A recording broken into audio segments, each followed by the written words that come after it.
Bismillahirrahmanirrahim. Assalamualaikum warahmatullahi wabarakatuh. Alhamdulillahirabbil alamin wassalatu wassalamu ala asrofil anbiya wal mursalin sayyidina Muhammadin wa ala alihi ajmain. Yang terhormat Bu Nurul Rahmawati selaku dosen pengempu mata kuliah Ushul Fikih. Nama saya Desi dari kelas 2B Perbankan Syariah akan menjelaskan apa itu definisi khas. Saya akan menjelaskan apa itu definisi khas. Khas. Menurut Abdul Karim Zaidan dalam kitabnya Al-Wajiz fi Ushul al-Fiqh menjelaskan bahwa khas secara etimologi berarti munfarid, artinya menyendiri atau terpisah, dan secara terminologi berarti lafaz yang dari segi bahasanya menunjukkan individu tertentu secara menyendiri. Sebagai ulama mendefinisikan khas dalam beberapa pengertian. Nah, menurut Wahab Zuhaili dalam bukunya Ushul al-Fiqh al-Islami memaparkan bahwasanya khas adalah lafaz yang ditetapkan untuk menunjukkan makna perseorangan atau individu secara menyendiri. Nah, dalam hal ini khas mempunyai beberapa makna. Khas menunjukkan individu tertentu, misalnya nama-nama orang seperti Zaid, Burhan, dan Muhammad, atau menunjukkan satu macam seperti laki-laki, perempuan, dan kerbau, binatang. Nah, dan bisa juga menunjukkan jenis seperti manusia. Dan khas juga berarti suatu yang menunjukkan satuan yang terbatas seperti 9, 100, atau 1000. Definisi khas yang dijelaskan oleh Wahab Zuhaili ini serupa dengan apa yang dikemukakan oleh Abdul Wahab Khulaf dalam kitab Ilmu Ushul al-Fiqh. Dalam kitab Qurrats al-Aini disebutkan bahwa khas adalah suatu yang tidak mencakup dua hal atau lebih tanpa ada batas, tapi suatu yang mencakup satu hal secara terbatas. Nah, khas memiliki hukum khas. Nah, menurut kesepakatan Imam Abu Hanifah dan mazhab yang lainnya, khas menunjukkan suatu makna secara ghani atau pasti, bukan sifat gani, prasangka. Selama ini tidak ada dalil yang memalingkannya ke makna yang lain, dan yang dimaksud qat'i di sini yaitu tidak adanya kemungkinan makna lain yang timbul, misalnya dalam firman Allah surah Al-Maidah, barang siapa tidak sanggup melakukan yang demikian, maka berpuasalah selama 3 hari. Kesimpulannya, yang bisa diambil dari nas di atas menunjukkan wajibnya puasa 3 hari, karena lafaz 3 termasuk lafaz khas dan menunjukkan makna secara pasti, dan tidak ada kemungkinan untuk bertambah atau berkurang. Nah, contoh lain pada surah Al-Baqarah, dan dirikanlah sholat dan tunaikanlah zakat.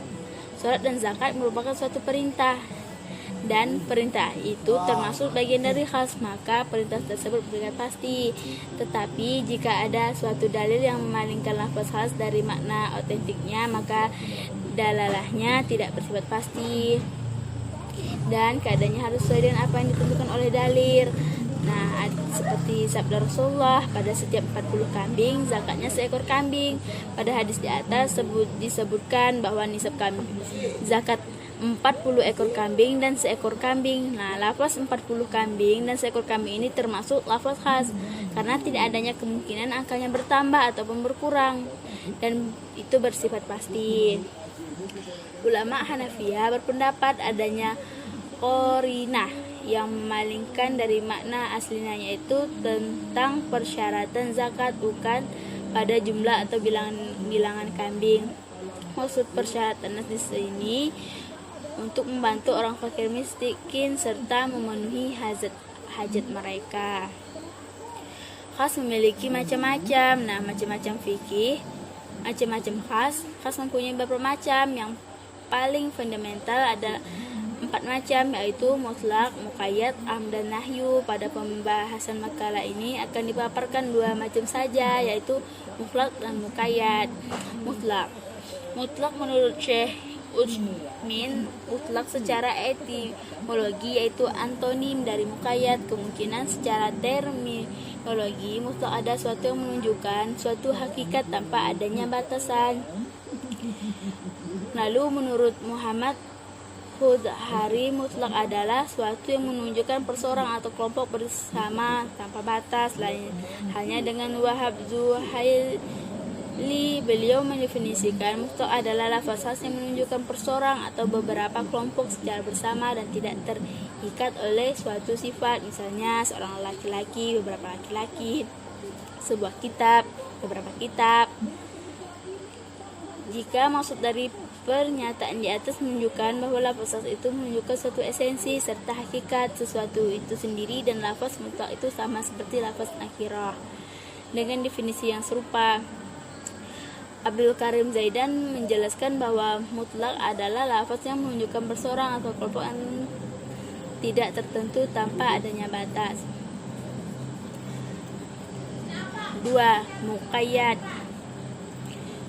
Menurut Muhammad Abu Zahra dalam bukunya Usul Al-Fiqh menjelaskan bahwasanya muqayyad adalah apa-apa yang menunjukkan suatu esensi yang dibatasi dengan sifat, keadaan, ghoyah, dan syarat.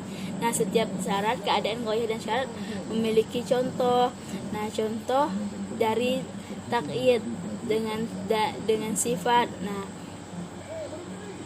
maka hendaklah ia memerdekakan seorang hamba sahaya yang beriman. Contoh tentang kafarat atau sumpah, barang siapa tidak sanggup melakukan yang demikian, maka kafaratnya puasa selama 3 hari. Puasa selama 3 hari di atas dibatasi apabila tidak bisa memberi makan 10 orang miskin, atau memberi pakaian kepada mereka, atau memerdekakan seorang budak. Nah, menurut Wahab Zuhaili, muqayyad adalah lafaz khas yang menunjukkan perseorang secara bersama yang dibatasi dengan salah satu dari beberapa sifat. Dengan ungkapan lain, lafaz yang menunjukkan sesuatu tertentu, misalnya pemuda mukmin, beberapa pemuda mukmin, wanita yang lembut, wanita yang lembut. Sedangkan menurut Abdul Karim Zaidan, muqayyad adalah lafaz yang menunjukkan suatu satuan dalam satu jenis yang dibatasi dan beberapa sifat. Lafaz khas.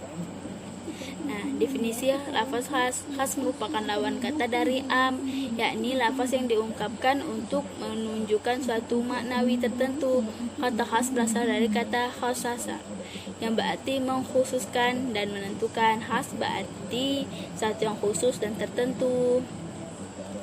Nah, menurut Abdul Wahab Khalaf, lafaz khas ialah lafaz yang dibuat untuk menunjukkan satuan tertentu berupa orang seperti Muhammad, atau satu jenis seperti laki-laki, atau beberapa satuan yang bermacam-macam dan terbatas seperti 13, 100, kaum, golongan.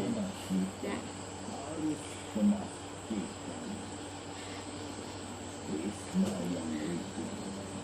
lafaz khas dan macam-macamnya.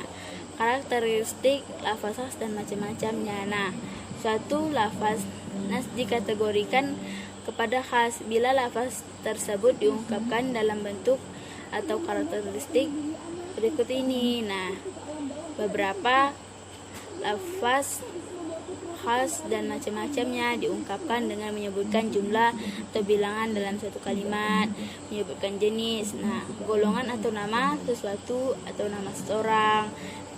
Suatu lafaz yang diberikan batasan dan sifat atau idofah. Mengenai macam-macam lafaz khas sesuai dengan keadaan dan yang dipergunakan untuk mengungkapkannya, ada kalanya lafaz yang khusus mengambil bentuk sebagai lafaz yang mutlak, dan ada kalanya pula datang dalam bentuk muqayyad. Terkadang ia datang dalam bentuk perintah, terkadang pula yang datang dalam bentuk kalimat larangan. Nah, berbentuk mutlak, yaitu lafaz khas yang tidak ditentukan dengan sesuatu, contohnya hukum zakat fitrah.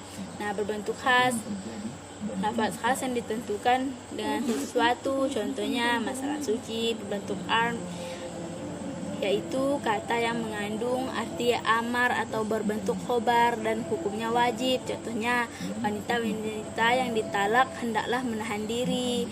Nah, berbentuk nahi, yaitu mengandung arti larangan dan hukumnya haram.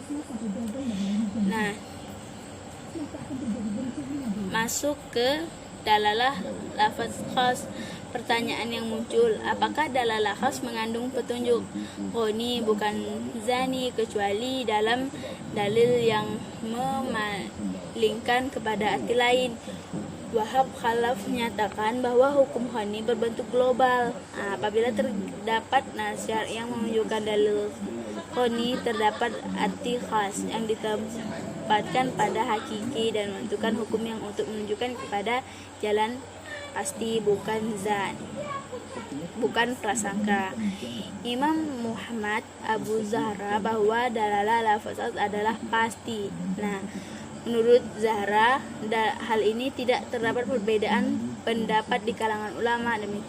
Demikian juga yang dijelaskan oleh Zaki Al-Din Sya'ban bahwa lafaz menunjukkan kecuali atau dalil lain yang mengubahnya.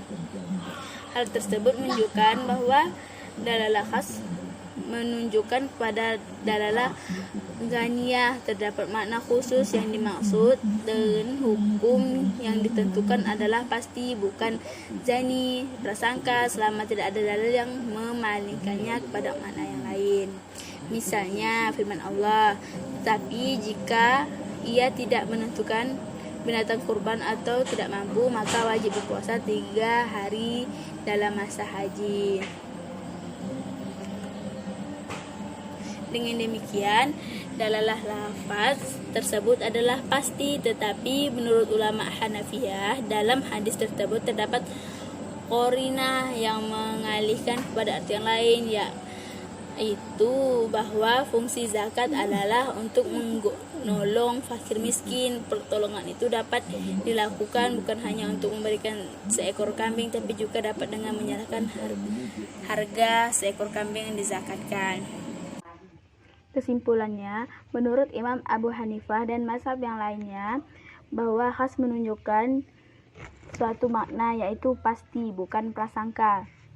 Nah, maksud pasti di sini yaitu adalah tidak adanya kemungkinan makna lain yang timbul. Sekian penjelasan dari saya, kurang dan lebihnya dari saya sendiri. Wabillahi taufiq wal hidayah. Wassalamualaikum warahmatullahi wabarakatuh.